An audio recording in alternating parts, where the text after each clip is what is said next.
ನೋಡಿ ಮೊನ್ನೆ ಪಾವ್ ಭಾಜಿದು ಫೋಟೋ ಹಾಕಿದ್ದೆ ಅಲ್ವಾ, ಮಾಡಿ ತೋರಿಸಿ ಅಂತ ಕೇಳ್ತಾನೆ ಇದ್ದರು. ಅದಕ್ಕೋಸ್ಕರ ಮಾಡಿ ತೋರಿಸ್ತಾ ಇದ್ದೀನಿ. ಎಷ್ಟು ಈಸಿಯಾಗಿ ಮಾಡ್ಕೋಬೋದು, ಅಷ್ಟು ಈಸಿಯಾಗಿ ಯಾರು ಬೇಕಾದ್ರೂ ಮಾಡ್ಕೋಬೋದು. ಅಷ್ಟು ಸಿಂಪಲ್ಲಾಗಿ ರುಚಿಯಾಗಿ ತೋರಿಸ್ತೀನಿ.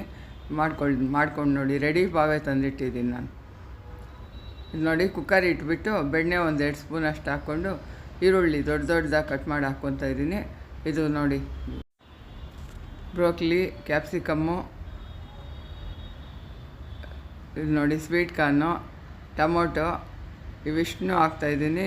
ಇನ್ನೂ ಒಂದು ತಟ್ಟೆಯಲ್ಲಿ ತೆಗೆದಿಟ್ಟಿದ್ದೀನಿ ಎಲ್ಲನೂ, ಅದನ್ನೂ ಹಾಕ್ತೀನಿ. ನಂತರ ಇರೋ ತರಕಾರಿ ಎಲ್ಲ ಹಾಕ್ತಾಯಿದ್ದೀನಿ. ನೀವು ಅಷ್ಟೇ, ಇದೇ ಅದೇ ಅಂತಿಲ್ಲ, ಏನೇನು ಬೇಕೋ ಹಾಕ್ಕೋಬೋದು. ಬೆಳ್ಳುಳ್ಳಿ ಹಾಕ್ತಾಯಿದ್ದೀನಿ, ಕ್ಯಾಬೇಜು, ಕಾಲಿಫ್ಲವರು, ಇದು ನೋಡಿ ದಪ್ಪದ ಮೆಣಸಿನ್ಕಾಯಿ ಇತ್ತು, ಅದು ಒಂದು 4 ಹಾಕ್ತಾಯಿದ್ದೀನಿ. ಖಾರ ಇದೆ, ಖಾರಕ್ಕೂ ಸರಿ ಹೋಗುತ್ತೆ, ಇದು ಆಗುತ್ತೆ. ಬೀಟ್ರೋಟು ಕ್ಯಾರೆಟು ಕಟ್ ಮಾಡಿ ಹಾಕ್ತಾಯಿದ್ದೀನಿ. ಬೀಟ್ರೋಟ್ ಹಾಕೋದ್ರಿಂದ ಕಲರ್ ಬರುತ್ತೆ. ಸಾಂಬಾರು ಈರುಳ್ಳಿ ಒಂದು ಸ್ವಲ್ಪ ಹಾಕ್ತಾಯಿದ್ದೀನಿ. ಇದನ್ನೆಲ್ಲ ಬೆಣ್ಣೆ ಇದೆ ಅಲ್ವಾ, ಸ್ವಲ್ಪ ಲೋ ಫ್ಲೇಮ್ ಮಾಡಿಕೊಂಡು ಒಂಚೂರು ಫ್ರೈ ಮಾಡ್ಕೋಬೇಕು ಚೆನ್ನಾಗಿ. ಎಲ್ಲ ನೀರು ಬಿಟ್ಕೊಳ್ಳುತ್ತೆ, ಎಲ್ಲ ಫ್ರೈ ಆಗಿ ನೀರು ಬಿಟ್ಕೊಳ್ಳುತ್ತೆ. ಇವಾಗ 1-2 ಆಲೂಗಡ್ಡೆ ಕಟ್ ಮಾಡಿ ಹಾಕ್ತಾಯಿದ್ದೀನಿ. ಸಿಪ್ಪೆ ತೆಗೆದುಬಿಟ್ಟು ದಪ್ಪಕ್ಕೆ ಕಟ್ ಮಾಡಿ ಹಾಕ್ತಾಯಿದ್ದೀನಿ.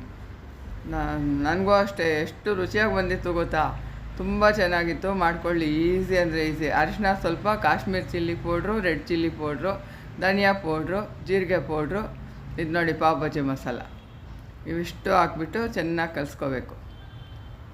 ನೋಡಿ ಎಲ್ಲ ಮಿಕ್ಸ್ ಆಗಬೇಕು. ಒಂಚೂರು ಎಣ್ಣೆ ಬಿಟ್ಕೊಳ್ಳುತ್ತೆ, ಕಲರೆಲ್ಲ ಹೋಳುಗಳೆಲ್ಲ ಕಲರ್ ಹಿಡ್ಕೊಂಡು ಕಲರ್ ಬರುತ್ತೆ. ಇವಾಗ ರುಚಿಗೆ ಎಷ್ಟು ಬೇಕೋ ಅಷ್ಟು ಉಪ್ಪು ಹಾಕ್ಬಿಡಿ. ನಾವೆಲ್ಲ ಹಾಕ್ಬಿಟ್ಟಿದ್ದೀವಲ್ವ, ಎಷ್ಟು ಈಸಿ ನೋಡಿ ಮಾಡೋದು. ಎಲ್ಲ ಹಾಕ್ಬಿಟ್ಟು ಉಪ್ಪು ಹಾಕಿದ್ಮೇಲೆ ಇನ್ನೂ ಸ್ವಲ್ಪ ಚೆನ್ನಾಗಿ ಫ್ರೈ ಆಗುತ್ತೆ. ಚೆನ್ನಾಗಿ ಹಿಂಗೆ ಚುಚ್ಚಿ ಕಲಿಸ್ಕೊಳ್ಳಿ. ಇವಾಗ ಶುಂಠಿ, ಬೆಳ್ಳುಳ್ಳಿನೇ ಹಾಕ್ಬಿಟ್ಟಿದ್ದೀನಿ. ಇವಾಗ ಶುಂಠಿ ಪೇಸ್ಟ್ ಹಾಕಿದ್ದೀನಿ ಸ್ವಲ್ಪ. ಇಲ್ಲ ಕಟ್ ಮಾಡಿ ಆದರೂ ಹಾಕ್ಕೋಬೋದು, ಇಲ್ಲ ಪೇಸ್ಟ್ ಆದರೂ ಹಾಕ್ಕೋಬೋದು.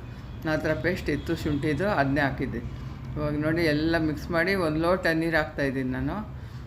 ಒಂದು ಲೋಟ ನೀರು ಹಾಕ್ಬಿಟ್ಟು ಕುಕ್ಕರ್ ಮುಚ್ಚಿಬಿಟ್ಟು ಒಂದು 5-6 ವಿಸಿಲ್ ಹಾಕ್ಸ್ಕೋಬೇಕು. ಒಂದು 5-6 ವಿಸಿಲ್ ಹಾಕ್ಸಿದ್ರೆ ಮೆತ್ತಗೆ ಬೇಯುತ್ತೆ. ಇವಾಗ ತೆಗೆದುಬಿಟ್ಟು ನೋಡಿ ಎಷ್ಟು ಮೇಲಕ್ಕೆ ಇದ್ದಿದ್ದು ಒಳಗೋಗಿದೆ ಬೆಂದು. ಈ ಥರ ಎಲ್ಲನೂ ಮೆತ್ತಗೆ ಮಾಡ್ಕೋಬೇಕು. ಎಲ್ಲನೂ ತರಕಾರಿ ಎಲ್ಲ ಮಿಕ್ಸ್ ಆಗಿಬಿಡಬೇಕು.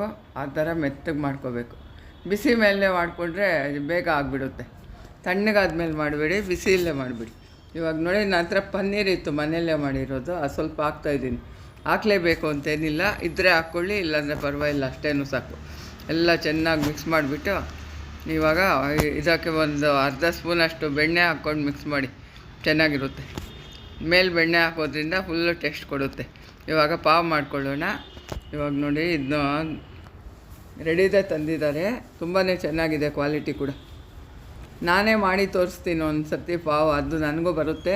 ಇವಾಗ ಟೈಮ್ ಇರಲಿಲ್ಲ, ಹಂಗೆ ಮಾಡಿಬಿಡ್ತಾಯಿದ್ದೀನಿ. ಹೆಂಚು ಕಾಯೋಕ್ಕಿಟ್ಟು ಬೆಣ್ಣೆ 1 ಸ್ಪೂನ್ ಹಾಕ್ಬಿಟ್ಟು ಈ ಪಾವನ್ನ ಸೆಂಟ್ರಿಗೆ ಕಟ್ ಮಾಡಿಬಿಟ್ಟು ಈ ಕಡೆ ಆ ಕಡೆ ತಿರುವಿ ನೋಡಿ, ಈ ಥರ ತಿರುಗಿಕೊಂಡು ರೋಸ್ಟಾಗುತ್ತೆ. ಸ್ವಲ್ಪ ರೋಸ್ಟ್ ಮಾಡಿಕೊಂಡ್ರೆ ತುಂಬಾ ಚೆನ್ನಾಗಿರುತ್ತೆ.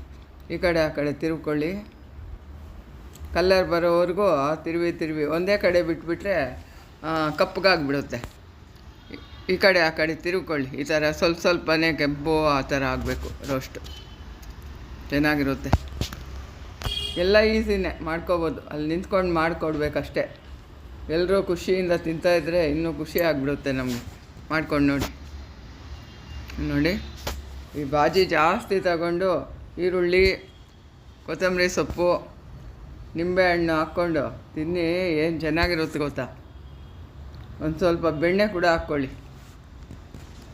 ಸೂಪರ್ ಅಂದಿದ್ರೆ ಹೇಳಿ. ನೋಡಿಬಿಟ್ಟು ಎಲ್ಲರೂ ಯಾರು ಮಾಡ್ಕೋತೀರೋ ಮಾಡ್ಕೊಳ್ಳೋರು ಫೋಟೋ ಹಾಕಿ ಇಷ್ಟ ಆದವರು ಲೈಕ್ ಮಾಡಿ, ಶೇರ್ ಮಾಡಿ, ಕಾಮೆಂಟ್ ಮಾಡಿ. ಎಲ್ಲರೂ ಏನು ಅನಿಸ್ತು ಅಂತ ತಪ್ಪದೇ ಕಾಮೆಂಟ್ ಮಾಡಿ.